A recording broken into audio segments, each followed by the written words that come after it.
자, 수험생 여러분들, 항상 여러분들의 합격을 응원하는 3J 장종재입니다. 자, 오늘은 지난 8월 7일이었던가요? 예. 저녁에 갑자기 이제 인사처에서 우리 출제 기조 전환에 대한 2차 예시 문제가 나왔습니다. 23년도 11월에 1차적으로 출제 기조 전환에 관한 1차 예시 문제가 나왔고, 다시 2차 예시 문제가 나옴으로써 역시 한 개만 데이터가 있을 때보다 2차까지 나오니까 두 개의 데이터를 면밀히 비교해보고, 자, 차이점과 유사점을 확인해 보니까 좀 더 앞으로의 시험을 조금 더 명시적으로 볼 수 있기 때문에 그러한 정보를 여러분하고 공유하고자 또 촬영을 하게 되었어요. 자, 몇 가지 또 선생님의 입장에서 또 보고, 나도 이렇게 더 수정하고 대비해야겠구나라는 것들을 여러분과 같이 공유하는 시간 가져보도록 하겠습니다. 자, 먼저 이번에 새롭게 나온 문제가 있어서 1차 때하고 이제 비교해 봤었을 때 전체적으로는 1차 때보다 조금은 더 난이도가 상승한 느낌이었어요. 특히 어휘와 문법 쪽에서 더 상승을 했고요. 독해는 뭐 좀 더 어려워진 문제도 있고 좀 더 쉬운 문제도 있으니까 전반적으로는 독해의 난이도는 비슷했다라고 볼 수 있겠습니다. 자, 그래서 여러분들 전반적으로 시험 전체의 난이도는 고2에서 고3 난이도라고 할 수 있겠어요. 물론 이제 토익 시험에 들어가 있는 이 실용문의 난이도를 과연 고등학교 시험자하고 나란히 비교할 수 있냐라는 데는 문제점이 있을 수도 있겠지만은, 거기 안에 사용되는 단어의 난이도라든지 그리고 본문에서 이끌어내는 지문의 그 복잡성을 봤었을 때는 뭐 그런다고 하면은 고2, 고3 난이도에서 뭐 크게 차이는 없겠다. 한두 문제 정도가 조금 대학 레벨 수준까지 올라간 건 있었어요. 그냥 그런 부분은 이제 어휘적인 측면이 조금 이제 레벨이 올라간 건 있었다라고 할 수 있겠습니다. 자, 그래서 전체적으로는 고2, 고3 난이도를 볼 수 있겠고요. 1차 이시보다는 조금 더 조금만 어렵다라고 할 수 있겠습니다. 자, 전체적인 구성을 봐보도록 하겠습니다. 자, 어휘 문제는 여전히 지난번과 같이 똑같이 두 문제가 출제되었고요. 두 문제가 출제되었고, 자, 문법은 세 문제, 빈칸 완성 하나, 틀림 밑줄 찾기 두 개, 세 문제가 나왔습니다. 그다음에 생활 영어는 두 문제였고요. 하나는 이제 카톡 문자로 주고받는 문제였고요. 또 하나는 그냥 빈칸 일반 대화에서 빈칸 넣기였습니다. 둘 다 빈칸 넣기 대화였다라고 할 수 있겠습니다. 지난번하고 똑같은 지난 1차 때하고 똑같은 구성이었고요. 자, 장문 독해. 장문 독해는 하나의 지문에 두 개의 문제가 나오는 경우였습니다. 장문 독해가 그러니까 두 개의 지문이 나와서 총 네 문제가 나왔다는 거죠. 자, 근데 이 중에 한 문제는 어휘 문제였습니다. 어휘 동의어 문제였다 그랬으니까 어찌 보면은 독해가 13문제가 아니라 12문제가 어휘가 3문제였다라고도 우리가 표현할 수 있겠어요. 자, 다음 이제 장문 독해 이외에도 실용문이라고 하는 거, 한마디로 우리가 흔히 말해서 토익 지문이라고 일컫는 그런 말입니다. 근데 토익 지문이라고 말 못하니까 우리가 실용문이라고 말하는 거였습니다. 그런데 지난번에는 1차 때는 실용문이 두 개가 나왔어요. 두 개가 나왔는데 이번에는 실용문이 세 개로 늘어났습니다. 1차 때는요, 주제와 요지 문제가 두 문제였어요. 두 문제였는데 여기서 요지 문제를 이렇게 실용문으로 냈다라고 할 수 있겠습니다. 그러니까 뭐 실용문이 꼭 두 개가 아니라 두 개에서 세 개로 늘어날 수 있다라는 정도로 파악할 수 있겠습니다. 그리고 이제 나머지 이제 이런 실용문과 장문 독해가 새롭게 들어온 유형이죠. 그리고 나머지 주제, 삽입, 순서, 어색한 완성, 빈칸 완성. 바로 이것은 이제 기존의 우리 독해 지문하고 똑같은 구성이라고 할 수 있겠습니다. 자, 그럼 이런 구성이었는데 그러면은 24년도까지 시험지에서 달라진 점. 자, 일단은 어휘 문제는 자, 밑줄 동의어 문제가 많이 있었습니다. 밑줄 어휘가 있었는데 그게 완전히 사라지고 확실하게 빈칸 어휘로 자리 잡았단 말이고, 그다음에 문법에서는 자, 지난 1차 때는 참 말이 모호했어요. 지엽적인 문법을 지향하고 이렇게 나와갔어요. 그래서 문장 선택형 문제가 안 나온다가 아니라 안 나올까라는 그런 약간 퀘스천 마크가 붙었다면은 이번 시험 2차 예시 문제를 보면서 이제 올바른 문장 찾기, 어색한 문장 찾기, 문장 선택형 문제 또는 영장 문제는 완전히 없어졌다라고 생각할 수 있습니다. 그래서 빈칸 완성, 틀림 밑줄 찾기라고 볼 수 있겠어요. 생활영어 문제. 생활영어 문제 확실하게 다음 4개의 대화 중에서 어색한 걸 찾으세요. 이런 유형이 예전에 많았었는데요. 확실히 그건 없어지고 이젠 빈칸 완성으로 줄어들었다 했으니까 어휘, 문법, 생활영어는 큰 틀로 바뀌었다고 할 수 있겠죠. 자, 그리고 이제 실용문은 지난 24년도까지 공무원 시험에서 없었던 유형인 장문 독해나 실용문이 들어왔던 것은 확실한 변화였고, 하지만 방심하지 말할 것은 바로 이 부분은 그대로 유지되고 있구나라는 것을 알게 되었습니다. 자, 그러면서 이제 민간 시험과의 호환성을 갖겠다는 말은 바로 여기 요 실용문, 바로 토익 지문에 도입이 되겠고요. 이런 장문 독해는요, 토익 지문에도 있고요, 또 이제 토플 지문에도 있는 그런 시험지예요. 그리고 단어가 어휘가 빈칸 시험지로 나온다는 것은 어느 쪽에서 많이 나오냐? 실은 탭스 쪽에서 많이 나오는데 그런다고 해서 여러분들한테 탭스 기본 문제를 풀어라 그러지는 않겠습니다. 탭스 쪽은요, 어휘가 쉬운 것도 있지만 저기 밑으로 가면요 굉장히 어려운 어휘가 많은데 거기는 우리의 출제 대상까지는 아니라고 생각합니다. 그러니까 어느 정도 탭스 유형 빈칸 완성이지만은 난이도는 조절이 되겠구나라고 할 수 있겠고요. 자, 여기 빈칸 완성 문법 문제도요, 실은 이제 탭스 쪽에서 좀 많이 나와요. 근데 탭스와 토플 쪽에서 많이 나오는 문제인데 그게 민간 시험하고 호환성인데, 여기도 보니까 아주 지엽적인 거나 조금 이제 다툼이 있는 그런 영역까지 다루지 않고요, 굉장히 기본적인 것에서 많이 나온다. 하지만 그 기본적인 것이요, 복합적인 사고를 원합니다. 예를 들자면은 수의 일치와 수동을 같이 생각한다든지, 또는 자 수동태와 분사를 같이 생각하겠다든지, 투부정사와 시제를 같이 생각하는지, 이렇게 복합적인 문제가 나오기 때문에 우리로 하여금은 종합적인 사고를 요하게 한다는 것. 그런 부분들은 여러분들 문법의 양은 줄어들지만 문제의 양은 많이 풀어야 되고 실전 경험을 많이 갖게 되면 조금은 부담스러울 수도 있겠다라는 겁니다. 포기할까요? 포기하기에는 그거 포기하기 시작하면 그냥 다 포기하게 되는 겁니다. 그래서 선생님은 문법은 굵직하게 배우고 대신 다양한 문제를 푸는 게 좋은 전략이다라고 생각을 해요. 그에 따라 선생님도 지금 이제 뭐 기본 이론은 어쩔 수 없이 하는 거지만 문법도 압축 문법으로 줄이고, 그리고 이제 여러분들 그것을 압축한 문법을 빨리 외워서 명제를 외워서 이제 긴 우리 이제 이 틀림 밑줄 찾기로 적용할 수 있도록 선생님이 압축 문법, 도전, 중단어 남기, 그다음에 적중 문법 백제 이렇게 훈련 과정을 겪고, 그리고도 또 하프 모의고사, 그리고 단원별 문제풀이, 기출 문제풀이 이런 거 다 적용할 것 같아요. 자, 대비할 거고요. 자, 그다음에 이제 이렇게 새로운 그리고 그게 바로 민간 시험과의 호환성이 바로 이런 빈칸 완성 문제라든지 이런 부분들이 정말로 토익, 탭스, 토플 쪽에서 문제가 들어왔다는 것, 그거 확실하게 보여줍니다. 직무 연관성 해가지고 선생님이 실은 이 장문 독해들을 굉장히 열심히 찾아봤어요. 이것들을 열심히 봤는데 지난 1차 때는요, 노동위원회의 역할이 나왔습니다. 그리고 이번에는요, 농업 마케팅 부서의 역할이 나왔는데 혼자서 생각할 때도 이게 직무 관련성인가 그냥 일반 토익 지문인가. 그다음에 그다음에 사이버 보안 문제도 좀 다루게 됐습니다. 그래, 이것들은 뭐 직무 연관성은 있기도 하지만 선생님 봤을 때는 그냥 현대적인 좀 글을 반영한 거다. 학술적인 글에서 좀 현대적인 글을 반영한 거다라는 느낌이 들고요. 자, 이런 지문들 솔직히 말하면요, 토익 탭스 쪽에서 많이 있어요. 뭐 그래서 직무 연관성을 도대체 얼마나 반영할지는 조금 1차, 2차 애시 문제에서는 좀 모호하다라는 개인적인 느낌이에요.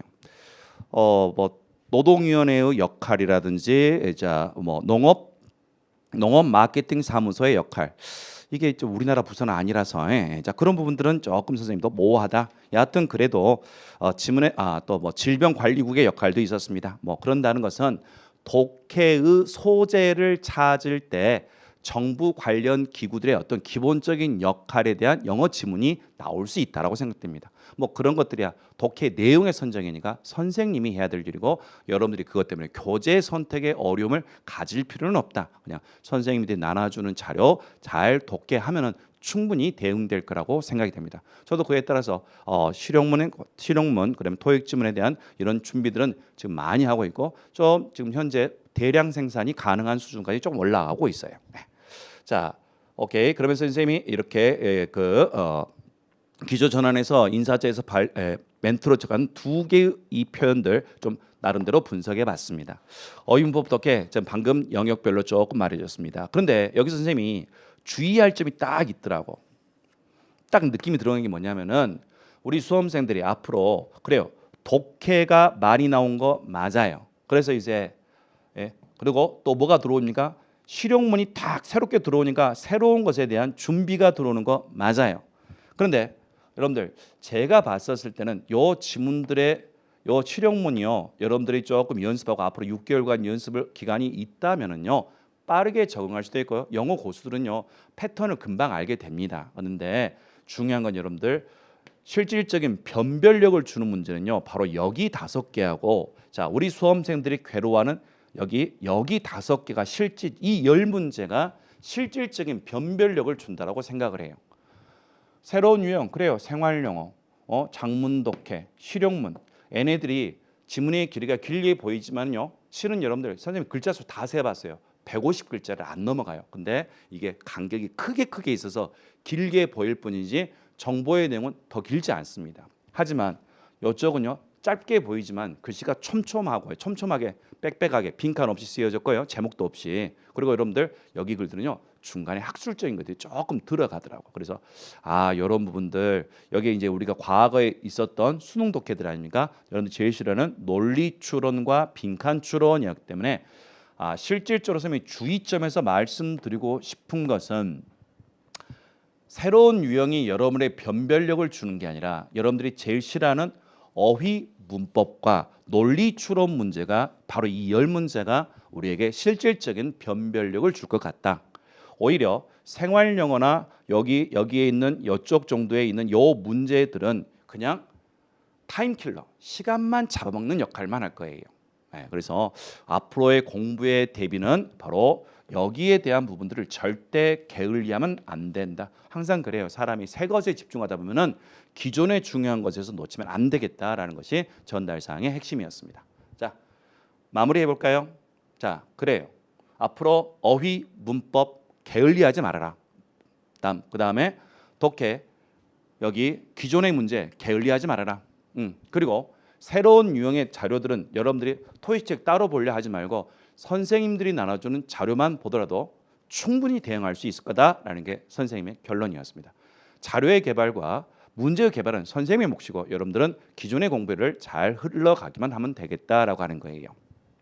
자, 그럼 여러분들 이제는 조금 더 이제 문제 쪽에서 우리가 살펴보도록 하겠습니다. 자, 선생님의 문제를 다 풀지는 않겠습니다. 몇 가지 문제만 보도록 하겠습니다. 자, 1번하고 2번 문제, 1번하고 2번 문제, 자, 빈칸 완성 어휘 문제입니다. 자, 선생님은 여기서 1번만 풀겠습니다. 1번에 봤더니, 자, 선택지 1, 2, 3, 4에 있는 단어 중에서 이 단어는 좀 어려운 단어예요. 그다음에 이 단어도 어떤 사람은 알고 어떤 사람은 잘 모른다네요. 근데 1번과 3번은 우리가 꼭 알아야 할 레벨의 필수어입니다. 자, 고3 레벨이에요. 고3에서 조금 상급 레벨이라고 할 수 있어요. 그래서 자, 이번에 cozy, 아늑한이라는 뜻입니다. 그다음에 stuffy, 자, 단어 좀 공부할게요. 여러분들 자 보따리 아니야? 만두야 만두. 자 만두 안에 여기가 고기를 넣으면은 고기 만두가 되고 김치를 넣으면 김치 만두가 되고 새우를 넣으면 새우 만두가 됩니다. 우리가 이걸 뭐라고 그래요? 만두 속이라고 그러죠. 만두 속. 바로 얘가 스터프입니다. 스터프는 여러분들 굉장히 많은 뜻으로 들어가요. 그래서 속에 안에 들어간 것, 속에 안에 들어간 것이라는 뜻이 되는 거예요. 그래서 마음속도 되는 거고요. 그다음에 자 이게 만두 속에 있는 것도 되겠죠. 근데 이게 바로 뭐예요? 음식의 재료죠. 그래서 음식의 재료라는 뜻도 되는 거예요. 그다음에 여러분들 우리 인형이 있잖아요. 인형 중에서 우리가 봉제 인형이라고 말하는 것들은요 안에다가 솜을 빡빡 채워놨죠. 그렇기 때문에 뭐가 되는 거예요? 또 뭐요? 그렇죠. 봉제 인형이라는 것도 되는 거예요. 그리고 여러분들 우리가 가구가 있잖아요. 방이 있잖아요. 방에 여러 가지 가구들을 채워넣죠. 그러면 방이라는 공간 안에 들어가 있는 뭐가 되는 거야? 방 안에 들어가 있는 속에 있는 내용물들. 그래서 물건들이라는 뜻도 되는 거예요. 스토프라는 단어는 이렇게 어떤 공간 안에 채워 넣은 것. 그래서 속이라는 뜻이 되는 거예요. 근데 이 속이 너무나 많은 뜻이 되는 거죠. 자, 그럼 여러분들 여기 스토피 하면요. 속이 꽉 찬이라는 뜻이에요. 속이 꽉 찬. 여러분들 방이 있는데 방에 공간은 별로 없고 막 짐들만 많아요. 그럼 뭐예요? 방이 널찍해요. 답답해요. 답답하죠. 또 여러분들 방문을 창문을 다 닫아놨어요. 그래서 공기가 환기가 안 됐어요. 그럼 우리가 방이 왜 이렇게 답답해? 이런 느낌이죠. 그게 바로 stuffy의 느낌이에요. 네. 자, 또 이런 느낌도 있어요. I'm starved. I'm starved. 그럼 뭐요? 나는 채워졌어요. 뭐 배부르다는 뜻이에요. 아주 배부르다. 2004년도 기출 표현입니다. 빈칸 넣기로 나왔던 거였어요. 자, 속이라는 단어는 stuff라는 단어는 여러분들이 사전에 찾으면 너무 단어가 딱 하나 그리고 밑에 여러 가지 뜻이 있는데 잘 안 봐요. 근데 그 단어들은 다 뭐에 넣는다? 이렇게 안에 채워진 거라는 개념이 되겠습니다. 자, 그래서 stuffy 안이 가득 채워진 그래서 답답한 이런 뜻이 되는 거예요. 자, cram이라는 단어는요. 여러분들 중간고사 볼 때 어때요? 여러 가지 자료들을 머릿속에 막 쑤셔 넣죠. 쑤셔 넣다. cram은 쑤셔 넣다예요. 그래서 주입하다, 쑤셔 넣다는 단어가 되겠습니다. 자, 그럼 crammed 하면은 쑤셔 넣어진 좁은 공간에 많은 걸 쑤셔 넣은이라는 뜻 때문에 이것도 2번과 4번이 좁은 공간에 무언가 많은 것이 쑤셔 넣어진 했으니까 답답한, 비좁은 이런 느낌이 드는 거예요. 그에 반해서 ample, 충분한, 널찍한, spacious의 느낌이 드는 단어입니다. 자, inners exhibit a large mural 어려운 단어죠. 벽화를 전시하기 위해서 자, 큐레이터는요 확인해야겠습니다. 확인해야겠습니다. 그들이 충분한 공간을 가지고 있어야 하는지 확인해야 했었습니다. 정답은 3번이었고요. 이 단어들의 어감과 쓰임을 봤을 때 이건 고2 레벨은 아니다. 고3 또는 대학교 레벨의 어휘가 나왔구나라고 볼 수 있는 거예요. 딱 느낌이 뭐였냐면은 탭스 문제에서 15번 넘어가서 저기 15번에서 1번부터 30번까지 해서 한 20번 난이도의 문제에서 냈구나라는 그런 느낌을 딱 들 수 있었어요. 자, 뭐 여기는 쉬운 거 냈어요, 그냥. 자, 이제 문법 문제 보겠습니다. 어찌 보면은 여기에 우리 수험생들한테 제일 어려운 문제인데요. 문법적으로는 가장 기본적인 핵심 사항을 내고 있습니다. 자, 첫 번째요. 첫 번째 영어에서는 seem 투부정사 뭐뭐하게 보인다라는 표현이 있습니다. It seems that he seems 투부정사 이런 표현이 있고요. 여기에서는요 투부정사의 맞춤법을 중요시합니다. 투부정사 맞춤법 to 더하기 동사원형 자 to be pp to have pp to have been pp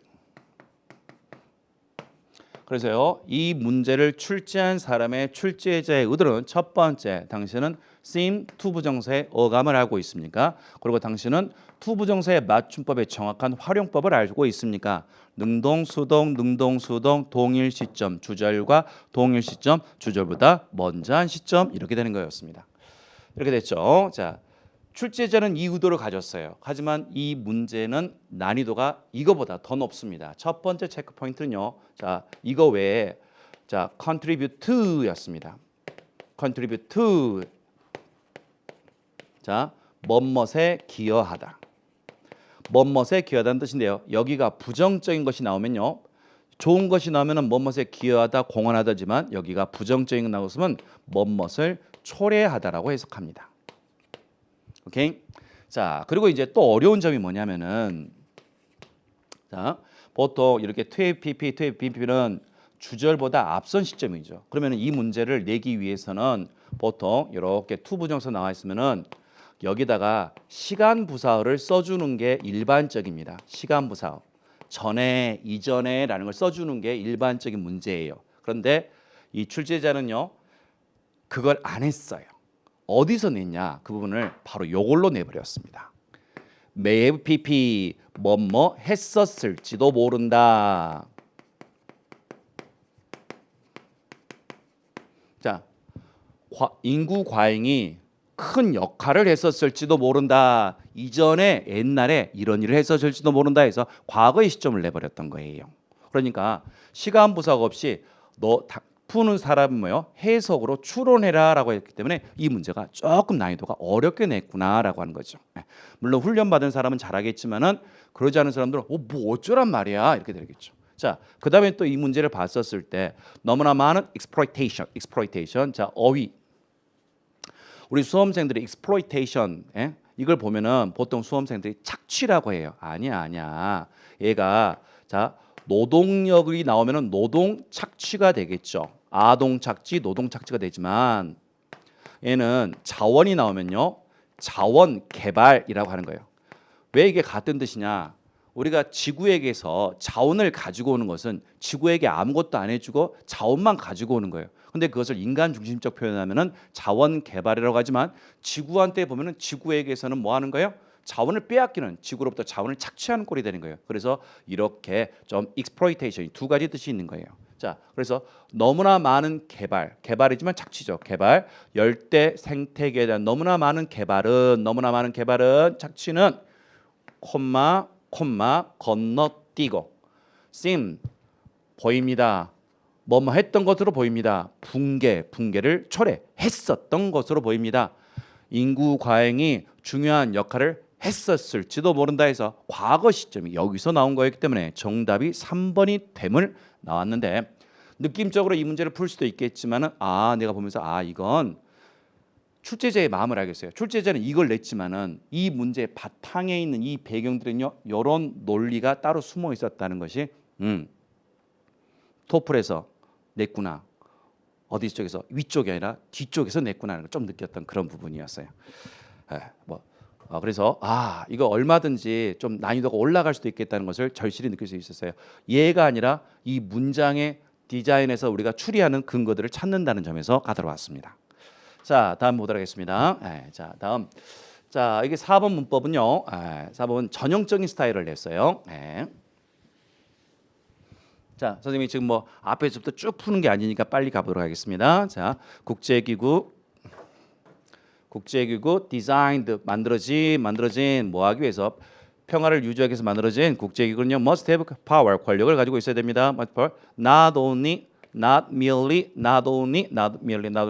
to 부정사 but also to 부정사 병치 구조 잘 만들어졌습니다. 그다음에 여러분들 여기 C as B 간주 동사 A를 B라고 보다 잘 나왔습니다. 자, 그리고 이제 여기로 가서 which였습니다.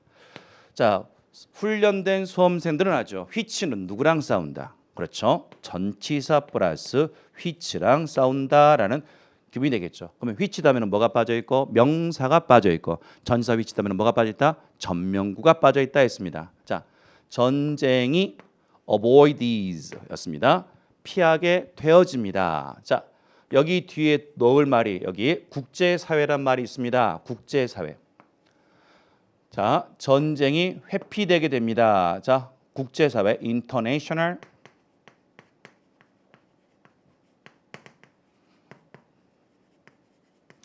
커뮤니티 국제사회가 들어오겠습니까? 국제사회에서가 필요하겠습니까? 국제사회에서가 필요하겠죠. 그래서 여기는 which가 아니라 in which다라는 것이 정답이 되기 때문에 정답은 4번이 되는 거였습니다.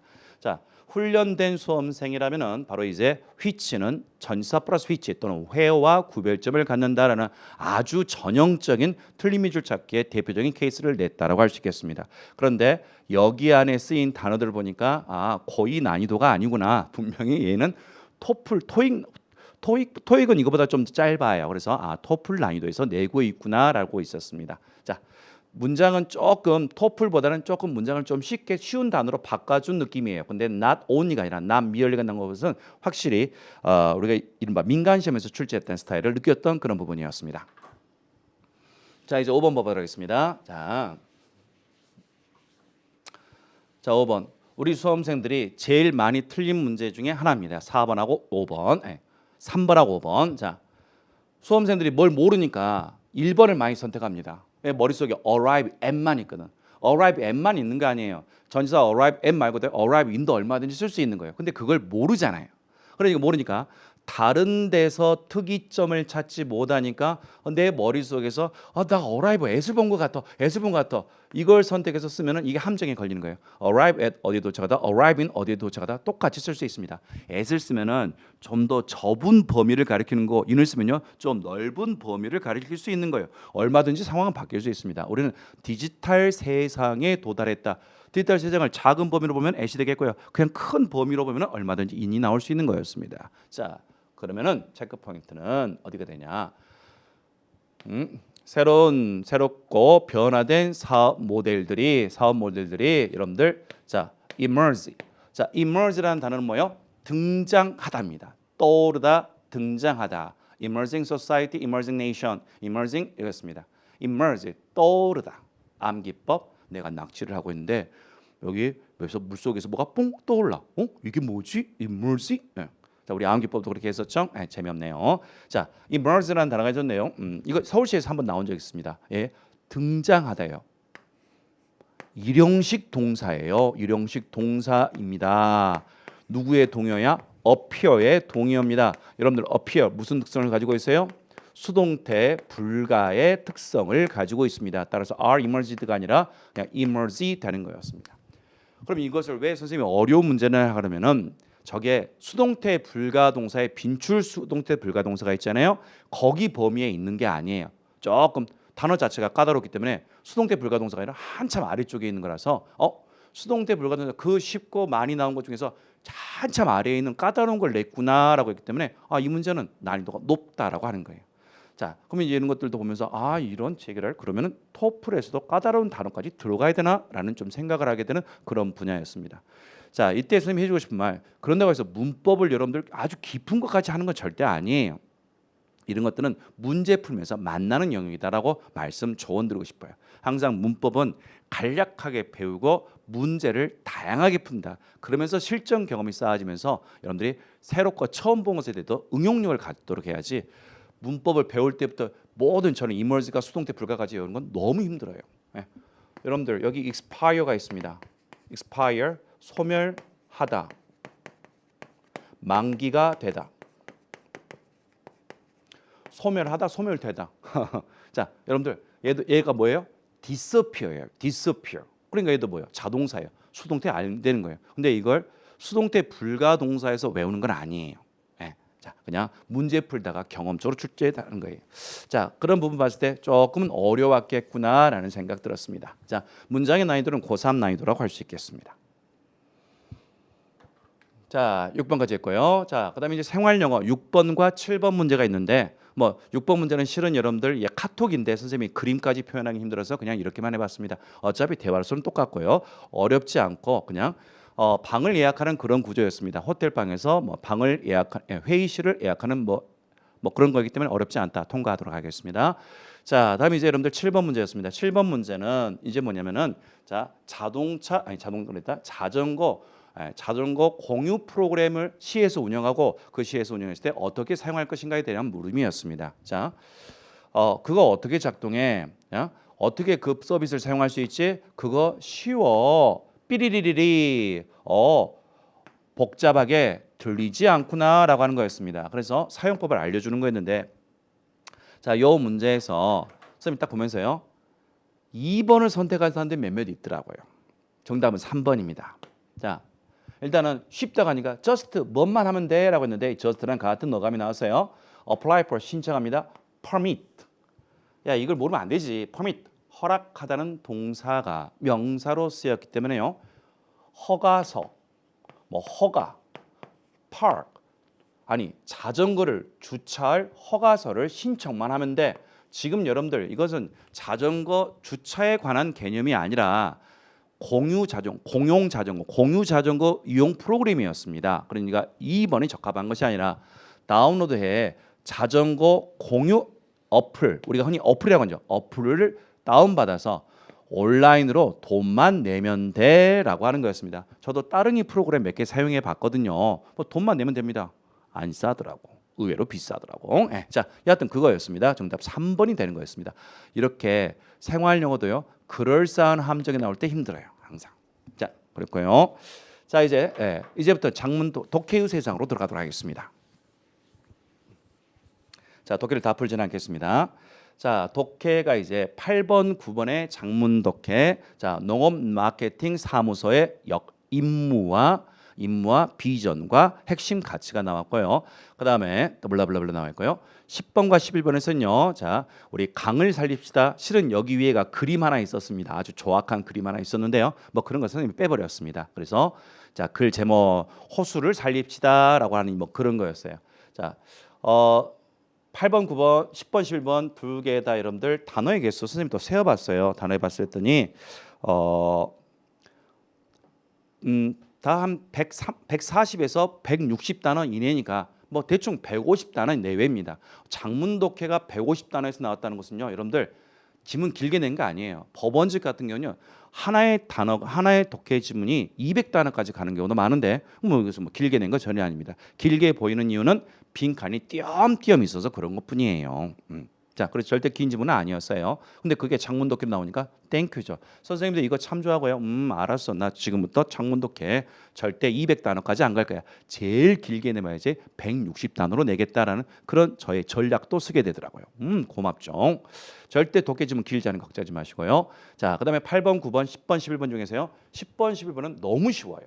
그래서 선생님이 8번, 9번만 다 풀게 아니라 살짝만 보도록 하겠습니다. 자, 봤더니 이제 문제 스타일을 봤더니 자, 내용 일치가 물어봤습니다. 그리고 여러분들 19번에서는 내용 일치가 아니라 이번에는 어휘 문제예요. 근데 어휘에 나와 있는 단어 free, mutual, profitable, impartial 나오는데요. 여기 있는 단어들 다 고1, 고2 레벨입니다. 그리고 여러분들 4번에 나와 있는 impartial 정말 많이 나온 단어죠. 예? 자, part 부분, partial 부분의 그래서 부분에 치우친 편파적인 bias 편향된 근데 여기다가 impartial을 치면은 편파적이지 않은 unbiased 편향되지 않은 편파적이지 않고 편향되지 않기 때문에 뭐한다 공정한이라고 해서 여러분들 어휘 동의어 문제에서 아주 으뜸으로 나오는 빈출 어휘라고 할 수 있습니다. 그래서 근데 이걸 공부 안 한 사람한테는 어쩔 수 없어요. 어휘 공부 안 한 사람한테는 어쩔 수 없는 거지만 공부한 사람에게는 그냥 땡큐다라고 할 수 있겠습니다. 자, 다음 이제 8번 문제 내용 일치 문제 난이도를 봤습니다. 이제 본문도 어쩌고 저쩌고 있는데 선생님이 딱 여기 보면서 여기는 조금은 단어나 구성에 있어서 조금 어렵게 낼 수도 있겠구나. 본문을 대충 읽은 사람한테 힘들 수도 있겠구나라고 했습니다. 자, 선생님이 이제 본문은 일단 나중에 읽을게요. 원래는 본문 읽고 푸는 게 맞아요. 자, 만들었어요. 자, 마케팅 기회를 만듭니다. 뭘 위해서? 국내 생산자를 위해서였습니다. 본문에서 이렇게 나옵니다. 국내 생산자, 소비자, 그다음에 무역상을 위해서 우리는 마케팅의 기회를 만든다라고 했기 때문에 1번 문장이 맞습니다. 자, 다음 2번. 자, 리미트 제한합니다. 자, 건강한 식품 소비를 제한합니다. 이건 상식적으로 안 맞죠. 건강한 식품, wholesome, 건강한 건전한. 맞아. 우리 친구들 이 단어 모르는 사람 많지. wholesome, 건강한 건전한. 저 단어 뭐 고3 난이도로 갈 수 있겠어요. 의외로 모르는 사람 많아요. 자, 건강한 식품 소비를 제한한다. 이건 상식적으로 안 맞는 말입니다. 자, 다음 3번. 자, 요 표현 있죠. be committed to ing. 뭐뭇에 헌신한다. 저 수거 외워야겠죠. 고3 난이도죠. 자, benefiting 이롭게 합니다. 누구를? 자, 이거 봤을 때 자, A over B 하니까 B보다 B 위로 A를 이롭게 합니다. 그러면 이 말의 표현은 생산자보다 소비자를 위한다라는 뜻이 되는 거예요. 이 문장 자세히 잘 해석해야겠죠. 근데 뭐예요? 여기서는 생산자뿐만 아니라 소비자뿐만 아니라 생산자 그다음에 거래상까지 다 이롭게 할 것에 전념을 둔다 했기 때문에 이 표현도 본문에서는 안 맞다라고 하는 거였습니다. 자, 다음 여러분들. 자, 요 단어는 이제 대학 레벨이에요. mandate에서의 명령입니다. 명령이나 지시라는 뜻입니다. 어려운 단어예요. 자, 여기서 파생된 단어가 mandatory. 명령을 받으니까 의무적인이라는 단어입니다. 얘는 이제 중3 난이도에서 고3 난이도에서 볼 수 있지만 이 단어의 명사형 자체는 이제 좀 까다로운 단어예요. 그래서 저기는 대학 레벨이네. 자, 다른 기관으로부터 명령을 받는다 했는데 여기서는 본문에서는 independence 독립성과 객관성을 가지고 있다라고 표현했기 때문에 본문의 내용과 일치하지 않아서 정답은 1번이 되는 거였습니다. 자, 선생님이 지금 여기서 본문 문제를 해고하고자 하는 게 아니라 이거 봐라. 선택지의 요 표현들을 까다롭게 낸 부분도 있구나. 무조건 쉽다고만 하지 않아야겠구나라고 하는 것을 좀 느끼는 부분 중에 하나였어요. 자, 그리고 선생님이 이제 여기 해석을 하지 않겠습니다. 해석을 하지 않겠는데 요 문제 보니까 물론 이제 단어의 쓰임, 구문의 길이를 보니까 자, 어떤 구문에서 기교가 많이 나오진 않아요. 이렇게 어떤 토익 지문은요. 내용을 전달하는 데 나오기 때문에 문장에서 막 기교를 쓰려고 하지는 않아요. 논문이라든지 학술서가 아니기 때문에. 대신에 단어들은요. 아무래도 이제 여러분들이 방심하기에는 조금 어려운 단어들이 중간중간 끼어 있을 수도 있는 것이 있다라고 할 수 있겠습니다. 그런 것들은 단어를 따로 외우지 말고 읽으면서 공부하면 되겠어요. 자, 뭐 여기까지만 여러분들 8번, 9번 설명하도록 하겠습니다. 자, 뒤쪽 더 많이 볼 게 있어가지고요. 자, 10번, 11번 통과하도록 하겠습니다. 뭐 10번 같은 경우는 또 이렇게 한글로 나와줬다. 그러면 정말 이것은 그냥 속된 말로 만점, 아니 빵점 방지 문제라고 할 수 있어요. 그리고 내용이 너무 쉬워요. 자, 통과. 자, 이게 이제 우리가 봐야 될 것이 12, 13번, 14번 있습니다. 13번. 자, 글의 제목으로 적절한 것은 글의 목적으로 적절한 것은이라고 해서 편지를 주고받는 중요한 공지라고 해서 나왔습니다. 그리고 지문은 기네요. 13번 주제글을 물어보는 글입니다. 그리고 14번 내용 일치를 물어보는 글이었습니다. 실용문 나왔는데요. 자, 여기 먼저 글의 목적인데요. 이제 편지를 쓸 때 글의 목적은요. 제일 앞쪽에 나오거나 제일 마지막 쪽에 나오는 게 일반적으로 정형화된 패턴인데요. 이 지문은요. 그냥 첫 문장에 여기서 그냥 나와버렸어요. 나와버렸고 그리고 딱 글을 보더라도 사이버 범죄를 대비하세요라는 글의 상식적인 내용이 됐기 때문에 중간에 몇 개의 단어가 까다로운 맛이 있었으나 전반적으로는 쉽다라고 평가할 수 있는 그런 내용이었습니다. 그래서 정답은 1번이 됐는데 선생님이 그 정도만 확인하고 넘어가도록 하겠습니다. 다음 13번 글의 주제였습니다. 역시 우리 과거 우리 시험지 유형이고요. 자, 문장의 호흡은 길게 나왔습니다. 문장의 호흡은 길게 나왔고 또 중간중간에는 좀 까다로운 단어도 나왔으나 자, 글의 구성상 첫 번째 지문에서 답이 나오는 꼴이었어요. 자, 국제 우주 정거장은 순환하고 있었는데요. 자, 수거 나왔네. be about to 부정사 막 뭐뭐 하려 합니다. join 하려 합니다. 그리고 to 부정사 하려 합니다라고 하는 거였어요. 이 문장의 해석이 제일 중요합니다. 국제 우주 정거장은요. 노력에 합류하려 합니다. monitor 자, 조사하다 야생 동물들을 조사하는 노력에 참여하려 하고 혁신화시킵니다. Science of Animal Tracking, 동물 추적의 과학을 혁신화시키려고 합니다. 이 문장이 핵심적인 주제를 담은 거예요. 그리고 이제 여기에서 이제 안테나 설비도 하고 궤도를 돌면서 추적하고 어쩌고 이렇게 나오는 거예요. 자, 선생님이 23번 문제를 풀면서 주목한 것은 의외로 선택지 1, 2, 3, 4였습니다. 자, 기존의 우리 시험지의 그 난이도 그대로였어요. 지문은 길지는 않았으나 자, 우리 수험생들 봤을 때 이거 지멋대로 해석하는 사람들이 많아요. 선생님이 항상 말하지만은 독해는 여기는 여러분들 간혹 가다가 해석 좀 못해도 돼요. 왜냐하면 여러 문장이기 때문에 해석하는 문장만 가지고도 풀 수 있어요. 독해 점수의 핵심은 어디서 나온다? 선택지에 대한 정확한 해석에서 나온다. 선택지에는 A of B가 제일 많이 나온다 였습니다. Values, Sustainability, Global Ecoscience였습니다. 자, 지구 생태계의 지속 가능성에 대한 평가. 지구 생태계의 지속 가능성에 대한 평가. 이 of가 의만 있는 게 아니라 about의 뜻이 있다는 거 좀 유연하게 대처해 주시기 바라겠습니다. 자, 그다음에 여기는 볼까요? 우주 비행사의 성공적인 훈련 계획. 이거하고 전혀 상관없었고요. 자, 다음. 자, 동물 실험 실행된 순환하는 아웃포스트 외부 기지니까 바로 우주 정거장이죠. 우주 정거장에서 실행된 동물 실험 하지 않았어요. 자, 그다음에 혁신적인 야생동물 모니터링, 야생동물 트래킹 뭐로부터 우주 정거장에서 해서 정답은 4번이 되는 거였습니다. 자, 잘못해서 1번 선택하면 좋은 말로도 1번 선택하면 그게 함정에 걸린 거고 정답은 4번 되는 거였습니다. 자, 다음 14번. 자, 내용일치 문제였고요. 선택지 길게 나왔고요. 자, 그리고 내용일치 문제였습니다. 자, 이 문제 조금 같이 보도록 하겠습니다. 이 문제는요. 자, 여러분들 내용 자체는 별거 아니에요. 근데 이제 공지글이죠. 그리고 지금 온라인 티켓을 도서관 그리고 박물관의 개장 시간, 그다음에 티켓 구매 시간, 그다음에 폐쇄 일자 이런 일반적인 어떤 토익 질문에서 많이 나오죠. 박물관, 도서관, 뭐 거래소 이런 것들의 개장 시간, 폐쇄 시간 정보들을 알려주는 가장 일반적인 내용이 되겠는데요. 자, 여기서 이제 아주 전형적으로 사용되는 어구들이 많이 나와요. 자,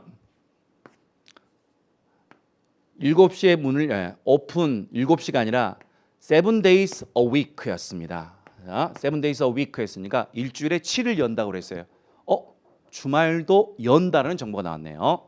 그다음에 이제 9시부터 10시까지 9시부터 5시까지고요. 자, 요게 뭐예요? November. 여기가 뭐예요? March였습니다. 그래서 11월에서부터 3월까지는 동계잖아. 그러니까 5시에 문을 닫고 그다음에 자, April에서부터 October 했으니까 4월에서부터 10월까지는 6시에 문을 닫아요. 그러니까 해가 기니까 조금 더 문을 열어주겠다는 정보가 나오겠습니다. 자, 온라인 티켓 구매할 수 있고요. 그다음에 이메일 확인 받으셔야 되고요. 구매하고 난 다음에 이메일 확인 받으셔야 됩니다. 이메일 컨퍼메이션 아주 많이 쓰는 표현이죠. 특이한 표현은 가로가다 스팸 메일을 확인하세요라는 말도 나왔습니다. 자, 그다음에 온라인 티켓 구매하는 곳은 여기입니다라고 해서 블러블러블러 가르쳐주고요. 자, 그다음에 도서관, 박물관, 그다음에 뭐 데이빗 윌리엄스의 홈. 그러니까 아마 이쪽이 데이빗 윌리엄스라는 사람의 어떤 집도 이제 가지고 있는가 봐요. 자, 그리고 저 이게 운영처 말해주고 있죠. 어디서 오느냐? 국가문화유산 서비스 센터에서 운영합니다. 그리고 이제 자, separate $10 adult admission ticket. 자, 여기 admission ticket 입장권이에요. 입장권. 자, 그다음에 분리되어 있으니까 각각 어른 1인당 $10 티켓을 제공합니다. 자, 그다음에 자, 또 홈 투어는요 구매할 수 있어요. 온사이트 현장 구매도 가능합니다. 온라인 구매뿐만 아니라 현장 구매도 가능하다는 표현 나왔습니다. 온사이트 현장 구매입니다. 자, 폐쇄하는 날짜는 추석, 크리스마스, 그다음에 신정, 설날에는 폐쇄네요. 자, 본문에서 여러분들 뭐 했어요? 일주일에 7일간 문을 연다 했어요. 그러면 1년 내내 여는 거냐? 아니요. 그래도 뭐예요? 이런 날, 이런 명절 때는 쉰다고 나왔습니다. 그다음에 여러분 잘 나온 표현 나왔죠? There's no charge. 요금 없음. 저기서 charge란 단어요. 청구 요금 없음이었습니다. 자, 데이빗 윌리엄 도서관에서 연구에서는 따로 추가 비용 내지 않음이라는 그런 말이 나왔습니다. 지금 선생님이 이런 거 딱 봤을 때 이런 티켓이라든지 이렇게 어떤 특히 박물관이 제일 많이 나요. 박물관, 미술관이 제일 많이 나오고 우리는 언제부터 영업을 하고 언제 문을 닫아요? 티켓 값은 얼마예요? 티켓은 어떤 것은 무료고 어떤 것은 유료예요? 이 점 주의해 주세요. 뭐 또 음식은 가지고 오시면 안 돼요. 이런 것들이 박물관 운영 지침에서 나오는 공지문 같은 거죠. 그래서 이런 것들이 전형적인 스타일로 나왔습니다. 그래서 저런 것들이 빈출 표현이라서 한번 읽어드렸어요. 정말 토익에서 전형적인 스타일을 냈다라고 할 수 있겠습니다. 자, 문제 답을 풀자면요. 자, 12월 in December 12월은 5시에 문을 닫아요. 맞아요. 다음 티켓을 살 수 있어요. 자, 홈 투어에 대한 티켓을 살 수 있어요. 투어 티켓을 살 수 있어요. 현장에서 살 수 있어요. 온라인뿐만 아니라 현장에서도 구매할 수 있다는 분명히 내용이 나왔었고요. 자, 1년 내내 열어요. 자, 속지 말아야겠죠. 분명히 일주일에 7일을 연다 했으니까 주말도 쉬지 않는다 했지만 쉬는 날이 있었잖아요. 추석, 크리스마스, 신정을 쉰다 했으니까 틀렸습니다라고 했습니다. 자, for free 공짜로 연구 활동을 할 수 있다는 말은 분명히 본문에서 나왔기 때문에 맞는 표현이다 해서 아주 전형적인 토익 지문이 나왔다라고 할 수 있겠습니다. 자, 다음 이제 계속해서 보도록 하겠습니다. 자, 그리고 실용문이 또 하나 나왔어요. 그래 요지인데 실용문을 가지고 해서 자, 동물보건 응급사태가 나왔고요. 그다음에 자, 외래 동물 질병. 그래서 여기가 글쎄요. 이제 그러니까 글쎄요. 질병청이라 해야 될까요? 질병청에서의 어떤 이제 대응 질병청의 임무에 대해서 나왔다 했으니까 아마 출제의 의도는 여기가 직무 관련 내용을 담겠다라고 그런 것 같아요. 근데 글의 지문 읽어봤었을 때 물론 중간에 약간의 까다로운 단어가 있다고 볼 수는 있습니다만은 뭐 답을 찾는 데는 너무나 쉽게 내버려 가지고 뭐 평가로는 단어는 어려웠지만 구문 쉽고 답의 구성도 쉬웠다라고 평가할 수 있기 때문에 쉽다라고 낼 수 있겠습니다. 자, 이렇게 해서 15번까지가 끝나고요. 이제 실질적인 우리의 승부처에는 16번부터 20번까지가 실질적인 승부처가 되겠습니다. 그래서 어색한 문장 찾기, 문장 삽입하기, 순서 맞추기, 빈칸 넣기 두 개가 나왔는데요.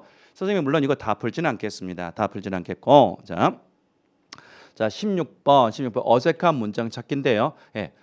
전체적으로 어렵진 않은데, 자. 이 개념이 생소할 수 있을 거예요. 무슨 말을 하지 이렇게 될 수 있는 거예요. 자, 글을 쓰는 일의 가장 일반적인 스타일은요, 리액션과 리스판스다. 뭐지? 글 쓰는 것은 반응이다. 이렇게 되는 거예요. 그러니까 여기에서는 우리가 알 수 있는 그런 영역이 아닙니다. 그 다음에 one that appear in every academic discipline. 여기서는 디스플린이라는 단어가 우리가 평소에 아는 훈련이라는 뜻이 아니고 뭐요? 학과 과목이라는 뜻이 되는 거예요. 그래서 단어의 쓰임도 이질적이라고 했습니다. 그 다음에 다시 한번 설명합니다. 리액션 에세이에서 작가는요 받습니다. 프롬프트를 받습니다 했습니다. 자, 프롬프트 우리가 알고 있는 프롬프트라는 단어는요 형용사로서는 즉각적인, 동사로서는 프롬프트 목적어 두 분자 재촉하다 했는데요. 여기서는 명사입니다. 명사. 이 단어의 뜻은 지금 우리가 생소한 그냥 프롬프트라는 단어가 되는 거예요. 그래놓고 이제 이 단어를 자 시각적 또는 쓰여진 시각적 자극 또는 문서화된 자극이라고 표현했습니다. 그러니까 프롬프트가 나에게 오는 신호와 자극이라고 해서 지금 우리는 이 추상적인 개념을 설명을 해야 되기 때문에 글이 다루고 있는 내용이 우리 수험생들이 글을 제대로 읽지 않으면은 무슨 말 하지라고 약간은 어려울 수 있겠구나라고 하는 거였어요. 자, 그런데 다행인 건 답이 되는 분야가 너무 생뚱맞아요. 중요합니다. 믿을 만한 자료를 준비하는 게 중요합니다. 당신의 주장을 효과적으로 defend 변호하기 위해서는 믿을 만한 자료를 모으는 게 중요합니다라는 이 표현이 프롬프트에 대한 설명으로 이어지는 부분하고 너무나 생뚱맞게 들어가기 때문에 소재와 단어는 어렵다 하지만 답은 쉽다라고 했다라고 나올 수 있는 거예요. 이제 그러니까 이렇게 쉽게 내주고 있을 때 조금 훈련만 조금 잘하면 맞출 수 있다는 거죠. 제가 쉽다라고 표현했을 때는 함정이 깊지 않다. 그 말은 뭐예요? 훈련만 하면은 충분히 맞출 수 있다지 아무나 맞출 수 있다는 건 아닙니다. 영어 다 영어로 쓰여져 있어요. 다음 17번. 자, 논리 추론 문장 삽입 평학이죠.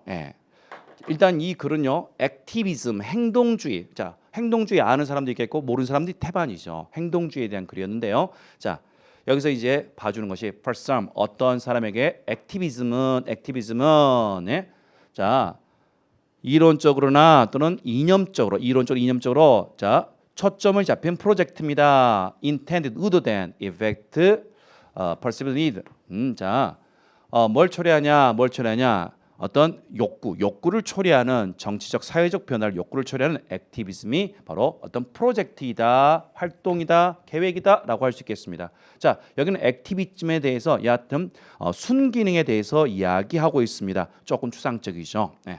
정치적 사회적 변화를 위한 어떤 욕구, 필요를 초래하는 의도된 계획이다라는 게서 좀 추상적인 개념이 나왔습니다. 자, 그리고 이제 액티비즘은 자, uncomfortable 불편하고요. 가끔 쓰군요. 아주 혼란스럽습니다. 해서 마이너스 개념이 나왔습니다. 그리고 여기 3번 뒤에도요. 마이너스 개념이 나왔습니다. 그리고요. 어떤 사람에게는요. 액티비즘은요. 논란적입니다. 파괴적입니다. 해서 마이너스 개념이 나왔습니다. 플러스 개념이 나오고 마이너스가 개념이 나오고 있습니다. 그럼 여러분들 자, 얘는요. 2번, 3번 그 어느 자리인가 들어갈 자리가 되는데요. 자, 출발점에 마이너스의 출발점을 해주는 다른 사람들에게는 요게 부정적인 견해를 가진 사람들의 출발점이 되겠구나는 걸 알려주기 때문에 바로 2번 자리에 들어가서 어떤 사람은 논란이 되고요. 그다음에 2번 뒤에서요. 또 불편하고요. 또 3번 자리에서도 또 불편합니다. 이런 내용이 나와야 되기 때문에 2번 됐고 아주 전형적으로 긍정적, 부정적 의견의 대립 구조의 배열을 물어보는 논리 구조였다고 볼 수 있겠습니다. 자, 단어도 추상적인 개념이고 여러분들이 모르는 추상적인 소재를 사용했다는 것 자체도 까다로움이 묻어나는 문제였다라고 하는 거예요. 자, 그래서 어찌 보면은 16번과 17번이 약간의 우리에게 변별력을 주는 문제였다라고 할 수 있겠습니다. 조금 다행인 것은요. 단어의 개수는 150글자가 넘어서지 않았어요. 120에서 130 단어 글자 수준이었습니다. 그리고 이번에는 18번의 순서 맞추기 문제는요.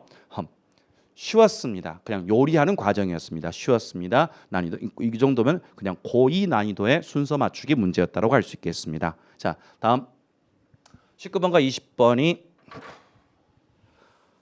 선생님이 1시간 만에 끝내겠다는 목표를 가지고 하다 보니까 마음이 급해졌는가 막 이제 하네요. 네. 자, 그렇죠. 지금 여러분들이 이게 수업이 아니라 여러분들이 정보의 전달이기 때문에 조금 선생님이 좀 마음이 급한가 봅니다. 자, 다시 좀 침착감을 가지고 마무리 잘해 보도록 하겠습니다. 자, 19번과 20번이 빈칸 완성 문제고 우리 수험생들이 제일 싫어하는 유형이었습니다. 자, 19번 지문 짧습니다. 단어 개수 110개. 그리고 쓰인 단어도 어렵진 않고요. 그다음에 여기 안에 나와 있는 경제적 내용도요. 뭐 수요가 증가하니까 물가가 오르니까 다시 소득이 증가하니까 생산성과 소득이 증가하니까요. 그다음에 그러면요 소득이 소득이 증가하고 소득의 증가는요 수요의 증가를 가져오고 수요의 증가는요 노동 수요의 증가를 가져온다는 조금 어렵지 않은 상식적인 내용이 나와서 19번은 쉽다라고 평가할 수 있습니다. 네, 정답은 4번이 되겠고요. 자, 이제 20번 지문 봤습니다. 일단은 문장의 길이도 150단어가 넘어갔고요. 네, 그래서 150단어라는 것은 선택지 1, 2, 3, 4를 제외한 본문의 지문의 길이를 말하는 겁니다. 그리고 이제 이것들이 150단어 했지만 실은 얘네들이 가끔은 숫자도 하나로 세고요. 점도 하나로 세기 때문에 약간씩 좀 오류는 여러분들이 세는 거 선생님 제가 봤을 땐 130개인데요. 이렇게 되는 것은 그 점이나 문장교에 대한 그 숫자가 되는 거예요. 차이가 있을 수 있어요. 네. 자, 여하튼 자, 단어의 문장의 길이가 150단어 정도 됐으니까 한 간 반 정도 나옵니다. 선생님이 봤을 때 항상 전형적인 내 스타일이라고 말합니다. 예전에는 다 이 정도 길이었어요. 선생님이 PPT로 봤을 때 하나 반 정도 나오는 길이었는데요. 이제는 이게 제일 긴 지문이었다는 것은 우리한테는 희소식입니다, 여러분들. 독해의 개수는 많아졌으나 독해의 지문의 길이는 짧아졌다라고 하는 거예요. 희소식이에요. 선생님도 그래서 선생님 오늘이 하프 모의고사 15회차까지 만든 날인데요. 오늘 이후부터는요. 확실하게 독해의 지문 다 통제해 버리려고 그래요. 지문 긴 거 있으면 막 억지로라도 줄여서라도 만들고 그렇게 해서 확실하게 스타일 우리 새롭게 나오는 25년도 스타일로 대비시키겠다라고 할 수 있겠습니다. 자, 다시 더 본문 들어가세요. 일단 선택지 여기 단어 사용들 단어 자체는 아주 어렵다는 아니에요. 근데 중간중간에 무슨 말 하지라고 어려울 수 있어요. 지문의 호흡은 길어요. 중간에 어려운 단어도 좀 있고요. 그다음에 선택지 1, 2, 3, 4에서 실은 지금 답이 되는 표현이 조금 까다로울 수 있겠다라고 할 수 있겠습니다. 자, 선택지 먼저 지문 읽어볼게요. 자,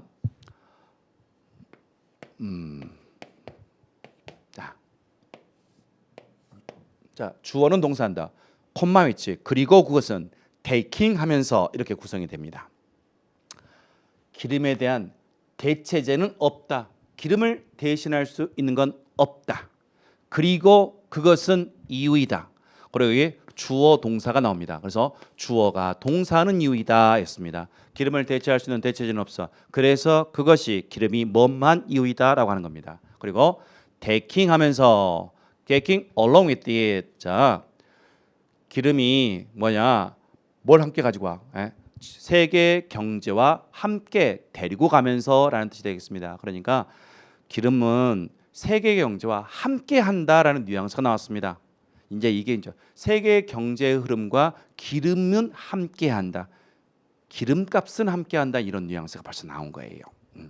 자, 그리고 여기서가 이제 막 설명해서 기름값은 세계 경제 흐름과 같이 오르락 내리락 한다는 그런 내용을 담고 있는 거였습니다. 근데 여기에서 이제 그 추리력을 가지기가 쉽지는 않았겠죠. 자, 자동차 산업이 자, 지금 여기 앞에가 뭐가 있어요? reason이 있으니까 reason을 수식하니까 해석할 때는 자동차 산업이 번영하는 이유입니다. 자, 다음.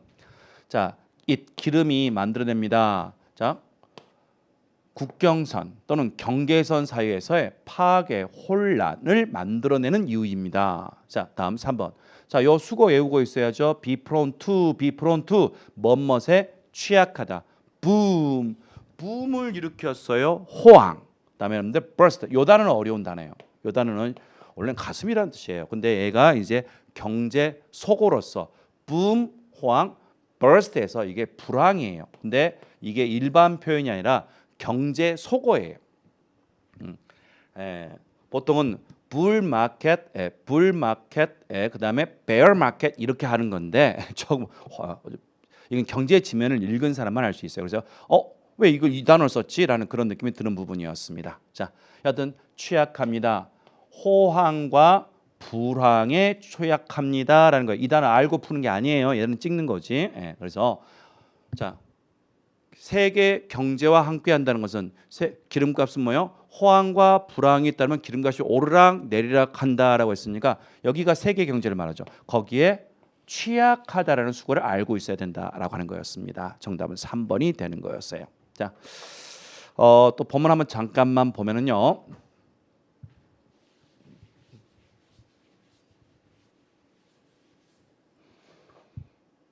자, 쭉쭉쭉쭉쭉 자, 쭉 나오고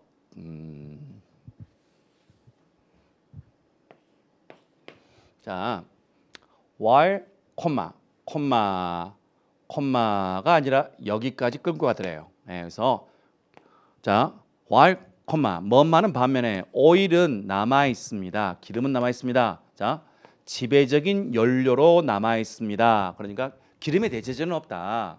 자, 그리고 난 다음에 자, 세계 경제가 히트업 뜨겁게 달아올라. 오케이. 그러니까 호황일 때 demands for oil 기름에 대한 수요는 증가합니다.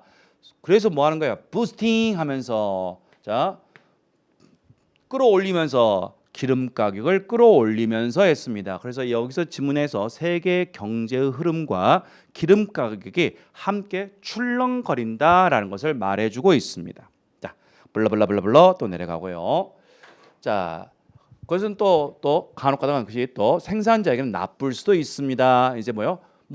여기 기름값이 플러밋 곤두박질 치다는 말이죠. 기름값이 곤두박치면요, 또 기름 생산자는요, 또 다 그냥 다 손해 보게 된다라는 그런 내용이 다 갖고 있어요. 자, 이렇게 이제 내용이 쭉 나옴으로써 세계 경제가 올라가면 기름값이 올라가서 웃다가 돼요. 다시 뭐 하는 거예요? 세계 경제가 몰락하면은 기름값이 몰락하게 된다 했으니까 호황과 불황에 취약하다라고 했는데 정답이 되는 부분이 어려운 표현들로 나왔기 때문에 난이도가 있었다라고 평가할 수 있겠습니다. 자, 결론 때려보도록 하겠습니다. 자, 분명히 새로운 유행으로 나왔기 때문에 우리는 대비를 해야 할 것이고, 대비를 할 것이고 거기에 대해서 여러분들이 실용문에 대한 준비를 대비하는 것은 분명히 필요하다고 보입니다. 과거 스타일과 다르기 때문에. 근데 여러분들이 확실하게 될 것은 이런 실용문에 대한 실용문 독해에 에너지를 쏟은 나머지 기존 독해. 하필이면 그 기존 독해가 뭐예요? 논리 추론 문제, 순서, 삽입, 어색한 문장 찾기, 그리고 빈칸 추론. 여기를 게을리하는 순간 여러분들은 마지막 순간에 그 고득점의 벽에서 무너질 것이다 했으니까 이쪽 부분에 대한 독해는 과거에 했던 데이터들, 수능 데이터들을 충분히 활용하는 대비가 필요할 것이다. 그 다음에 어휘, 빈칸 넣기로 나옵니다. 어휘 단어장 그만 푸세요. 어휘 단어장 들고만 있으면 안 돼요. 무조건 뭐로 가야 돼요? 어휘 문제를 푸는 훈련이 없으면은 어휘 단어장, 여러분들 무서운 점이 뭔지 아세요? 어휘 단어장이 있을 때는 기억나다가 선택지 1, 2, 3, 4에 오는 순간 뭐였더라 되는 거예요. 오답을 고르게 돼요. 오히려 반대말들 많이 고르게 됩니다. 그래서 어휘는 절대로 뭐로 해서는 안 된다. 단어장으로서 끝나서는 안 된다. 반드시 어휘는 문제로 풀어야 된다. 다음 문법. 문법은 복합적인 사고가 연습되기 때문에 단답형이 없어졌다는 것은 단답형이 있다는 것은 문법 공부를 줄일 수 있는 건 사실이나 마지막에는 뭐로 표현된다? 무조건 문제로 훈련이 된다라고 하는 거예요. 자, 이렇게 여러분들 정리할 수 있었겠고요. 자, 부담 주는 건 아닙니다. 여러분들 공부의 양은 어휘도 공부의 양도 줄어들었고 문법의 양도 줄어들었습니다. 대신에 우리는 뭐예요? 문제를 많이 푸는 생활을 곁들여야 할 것 같습니다. 이에 따라서 선생님도요. 문법 커리큘럼도 확실히 바꾸고 있고요. 그다음에 어휘는 이미 세팅이 됐네요. 어휘는 이제 최우선 복화 500제, 핵빈출 500제로 다 빈칸 넣기로 문제를 대비시켰고요. 자, 그리고 이제 선생님이 하프 모의고사부터 시작해서 이제 이런 실용문 독해까지 해가지고 선생님이 철두철미하게 다 새롭게 세팅하고 있습니다. 특히 지금 오늘이 하프 모의고사 15회까지 끝냈는데요. 오늘 또 이제 선생님이 이런 2차 자료를 보고요. 여러분들 16회부터는 더 출제 기조가 딱 맞도록 여러분들한테 선보여서 180회까지 여러분들 공부를 대비시키도록 충분히 선생님도 자료 개발 힘쓰도록 하겠습니다. 앞으로 여러분과 함께 25년도에 새로운 시험 스타일 새롭게 대비해 보도록 하겠습니다. 서로 여러분들의 합격을 끝까지 잘 응원하도록 하겠습니다. 자, 감사합니다.